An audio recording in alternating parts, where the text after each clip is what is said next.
ബംഗാളിലെ മഹായുദ്ധത്തിൽ ആദ്യഘട്ടം നാളെ വിധിയെഴുതുകയാണ്. വടക്കൻ ബംഗാളിലാണ് വിധിയെഴുത്ത്. BJPക്ക് അപ്രമാദിത്വമുള്ള മേഖല. കഴിഞ്ഞ തെരഞ്ഞെടുപ്പിൽ ഇവിടുത്തെ 54-ൽ 30 മണ്ഡലവും അവർക്കാണ്. 2019 ലോക്സഭാ തെരഞ്ഞെടുപ്പിൽ ഇവിടുത്തെ 9 ലോക്സഭാ മണ്ഡലങ്ങളിൽ 8ഉം BJPക്കാണ്. ഇത്തവണ 48 മണ്ഡലങ്ങളിലെങ്കിലും വിജയിക്കാൻ കഴിയുമെന്നാണ് BJPയുടെ അവകാശവാദം. വടക്കൻ ബംഗാളിൽ BJPയെ പിടിച്ചുകെട്ടാൻ തൃണമൂലിനാവുമോ? തെക്കൻ ബംഗാളിൽ സീറ്റെണ്ണം കൂട്ടാൻ എന്ത് ഫോർമുലയാണ് മമതാ ബാനർജി ഈ തെരഞ്ഞെടുപ്പിൽ ഉപയോഗിച്ചത്? അജിംസ്, പശ്ചിമ ബംഗാൾ തെരഞ്ഞെടുപ്പ് ഇത്തവണ പിടിച്ചെടുക്കും എന്നുള്ള ദൃഢനിശ്ചയത്തിലാണ് BJP ഉള്ളത് നമുക്കറിയാം. കഴിഞ്ഞ ലോക്സഭാ തെരഞ്ഞെടുപ്പിൽ വലിയ അധ്വാനം BJP അവിടെ നടത്തിയതാണ്. പക്ഷേ അതിൻ്റെതായ ഫലം അവർക്ക് ലഭിച്ചിട്ടില്ല. അതിനുശേഷം ഇപ്പോൾ 1-2 വർഷങ്ങൾ പൂർത്തിയായി കഴിഞ്ഞു. BJP അവരുടേതായ എല്ലാ തന്ത്രങ്ങളും അവിടെ പയറ്റുകയും ചെയ്തിട്ടുണ്ട്. BJPയുടെ സാധ്യത എത്രത്തോളമുണ്ട്? തൃണമൂലിന് അവരെ പിടിച്ചുകെട്ടാൻ സാധിക്കുമോ? 3 കാര്യങ്ങളാണ് ഈ ബംഗാളിൽ ടൂർ നടത്തുന്ന മാധ്യമപ്രവർത്തകർ ശ്രദ്ധിക്കുന്നത്. ബംഗാളിൽ കുറിയുള്ളതിൽ ഒരു പ്രധാനപ്പെട്ട കാര്യം ഈ വോട്ടർമാരുടെ മൗനമാണ്. ഞങ്ങൾ ആർക്ക് വോട്ട് ചെയ്യും, ഞങ്ങൾ ഏത് പാർട്ടിയെ പിന്തുണയ്ക്കുമെന്ന് തുറന്നു പറയാൻ ബംഗാളികൾ മടിക്കുന്നു എന്നുള്ളതാണ് ഒരു പ്രശ്നം. സാധാരണ ബംഗാളിൽ അങ്ങനെയല്ല. തങ്ങളുടെ പൊളിറ്റിക്കൽ അഫിലിയേഷൻ എന്താണെന്ന് തുറന്ന് പ്രഖ്യാപിക്കാൻ അവർക്കൊരു മടിയുണ്ടായിരുന്നില്ല. കുറേ കൂടി പൊളിറ്റിക്കലായിട്ടുള്ള വോട്ടർമാരാണ്. അതിന് ഒരു കാരണം BJP എങ്ങാനും വരുമോ എന്ന ഭയം ഉണ്ടാകാം. നീ തൃണമൂൽ തന്നെ തുടരുമോ എന്നോ. രണ്ടായാലും വയലൻസിന് സാധ്യതയുണ്ട്. 2020 തെരഞ്ഞെടുപ്പിൽ നമ്മൾ കണ്ടതാണ്. തെരഞ്ഞെടുപ്പ് കഴിഞ്ഞ ഉടനെ ബംഗാളിൽ വലിയ വയലൻസ് ഉണ്ടായി. ആ വയലൻസിൽ ഉണ്ടായ ഒരു പ്രധാനപ്പെട്ട കാര്യം, വയലൻസ് തുടങ്ങിക്കഴിഞ്ഞപ്പോൾ അതുവരെ തെരഞ്ഞെടുപ്പ് പ്രചാരണ രംഗത്തുണ്ടായിരുന്ന BJP നേതാക്കൾ, പ്രാദേശിക BJPകളെ മഷിയിട്ട് നോക്കിയിട്ട് കാണാനുണ്ടായിരുന്നില്ല.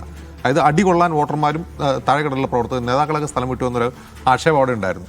പക്ഷേ ഈ കുറി അത് ഒരു പ്രധാനപ്പെട്ട കാര്യം. അപ്പോൾ ആളുകൾ ഇത് പറയാതിരിക്കുന്ന എന്തുകൊണ്ടാണ്? ഭരണമാറ്റം വരുന്നതിൻ്റെ സൂചനയാണോ എന്ന് ചിലർ സംശയിക്കുന്നുണ്ട്. അതായത് തൃണമൂലിനെതിരായിട്ടൊരു വികാരമുണ്ട്, ആളുകൾ വോട്ട് ചെയ്യും തൃണമൂലിനെതിരെ, ആൻറ്റി ഇൻകംബൻസി ഉണ്ട് എന്ന് വായിക്കുന്നവരുണ്ട്. അതല്ല, ഇനി തൃണമൂലിനെ തന്നെ വോട്ട് ചെയ്താൽ നാളെ BJPക്കാർ നമ്മൾ ഉപദ്രവിക്കുമോ എന്ന രീതിയിൽ ഉണ്ടായിരിക്കുന്നതാണോ എന്നും ആളുകൾ സംശയിക്കുന്നുണ്ട്. അതിലൊരു വ്യക്തതയില്ല. രണ്ടാമത്തെ കാര്യം ഈ പറയുന്ന സുരക്ഷാ ഭീഷണി തന്നെയാണ്. അതായത് BSF, CRPF എന്ന് തുടങ്ങി സകലമാന കേന്ദ്രസേനയും ബംഗാളിൽ നിറഞ്ഞു നിൽക്കുകയാണ്. ഇതുവരെ ബംഗാളിലെ തെരഞ്ഞെടുപ്പിൽ ഒരിക്കലും കാണാത്ത രീതിയിൽ അതിശക്തമായ കേന്ദ്ര സൈന്യത്തിന്റെ ഡിപ്ലോയ്മെന്റ് ആണ്. അതായത് ഒരിക്കൽ പോലും അപ്പൊ ബംഗാളിൽ വയലൻസ് ഉണ്ട്, അവിടെ കേന്ദ്രസേന ഇറങ്ങാറുണ്ട്. പക്ഷെ ഇതങ്ങനെയല്ല. മുഴുവൻ സംവിധാനങ്ങളെയും ബന്ദിയാക്കിക്കൊണ്ട് കേന്ദ്രസേനയുടെ ഒരു അപ്രമാദിത്വം അവിടെയുണ്ട്. ഇത് ബംഗാൾ വോട്ടർമാരിൽ സൃഷ്ടിക്കുന്ന ഒരു കേന്ദ്ര വിരുദ്ധതയുണ്ട്. കാരണം ഇങ്ങനെയാണ് വോട്ടെടുപ്പ് നടത്തേണ്ടത്. ഇത് എന്തിൻ്റെ സൂചനയാണ്? ഇത് സെക്യൂരിറ്റിക്ക് വേണ്ടി തന്നെയാണോ, അതല്ല വോട്ടർമാരെ ഭീഷണിപ്പെടുത്താനാണോ എന്നൊരു ചോദ്യം കൂടിയുണ്ട്. നമുക്കറിയാം, ഈ ബീഹാറിലൊക്കെ ബീഹാറിലെ UPയിലും തെരഞ്ഞെടുപ്പിൽ ആളുകളെ വോട്ട് ചെയ്യാൻ വരുന്നവരെ ഭയപ്പെടുത്തി തിരിച്ചയക്കുന്ന കാഴ്ച നമ്മൾ കണ്ടിട്ടുണ്ട്. അവിടുത്തെ പോലീസുകാർ.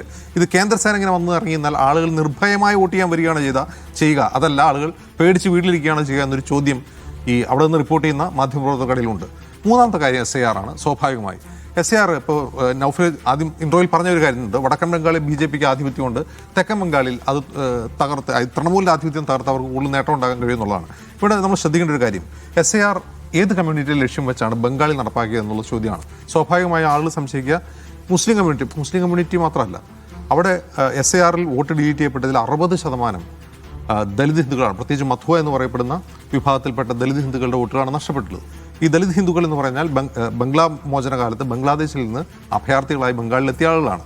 അപ്പോൾ അവരെ NRC പ്രശ്നം അവർക്കെതിരെ ഉണ്ടായിരുന്നു, NRCയുടെ വാൾ അവർക്കെതിരെ ഉണ്ടായിരുന്നു. CAA പ്രഖ്യാപിച്ചപ്പോഴും അവർ പ്രൊട്ടസ്റ്റുമായി തെരുവിലിറങ്ങിയിരുന്നു. അവരെ BJPയോടൊപ്പം ചേർക്കാൻ ഞങ്ങൾ പൗരത്വം തരാമെന്നുള്ള തുടങ്ങിയുള്ള പ്രഖ്യാപനങ്ങൾ നമ്മൾ ഈ കഴിഞ്ഞ 4 വർഷത്തിനുള്ളിൽ കണ്ടതാണ്. ഇപ്പോഴത്തെ പ്രശ്നം SIRൽ നിന്ന് ഇവർ കൂട്ടമായി വെട്ടിനിർത്തപ്പെട്ടതോടെ തെക്കൻ ബംഗാളിലെ BJP നേതൃത്വം, അതായത് ലോക്കൽ BJP നേതൃത്വം BJPക്കെതിരെ രംഗത്ത് വരികയും അവരിൽ ഈ തെക്കൻ ബംഗാളിലെ പല മണ്ഡലങ്ങളിലും BJPക്ക് വിമതന്മാരുണ്ട്. സ്വതന്ത്ര സ്ഥാനാർത്ഥികളായിട്ട് അവർ മത്സരിക്കുന്നു എന്നുള്ളതാണ്. അത് അവരുടെ സാധ്യത ഇല്ലാതാക്കുകയാണ് ചെയ്യുക. അപ്പോൾ വടക്കൻ ബംഗാളിൽ അവർ ആധിപത്യം നിലനിർത്തിയാൽ പോലും ബംഗാൾ പിടിക്കണമെങ്കിൽ തെക്കൻ ബംഗാളും പിടിക്കണം. ഈ തെക്കൻ ബംഗാൾ പിടിക്കണമെങ്കിൽ SIR എന്ന ഇഷ്യൂ ബാധിച്ചിട്ടുള്ള കമ്മ്യൂണിറ്റിയെ BJPക്ക് അടക്കി നിർത്തേണ്ടി വരും. അത് ഇതുവരെയും സാധിച്ചിട്ടില്ല എന്ന് മാത്രമല്ല, ആരോഷം അവിടെയുണ്ട്. അതുകൊണ്ട് ഇക്കുറി ബാലറ്റിലൂടെ അധികാരത്തിലെത്താം എന്ന BJPയുടെ മോഹം നടക്കും എന്ന് തോന്നുന്നില്ല. ഈ ഒരു പ്രശ്നമുള്ളതുകൊണ്ട്, ഈ 3 പ്രശ്നങ്ങളുള്ളതുകൊണ്ട്. പക്ഷേ ബാലറ്റിലൂടെ മാത്രമല്ല BJP അധികാരത്തിലെത്തുക എന്നുള്ളത് നമുക്കറിയാവുന്നതാണ്. അങ്ങനെ എന്തെങ്കിലും നടക്കുമോ എന്ന് നമുക്ക് നോക്കിക്കാണാം.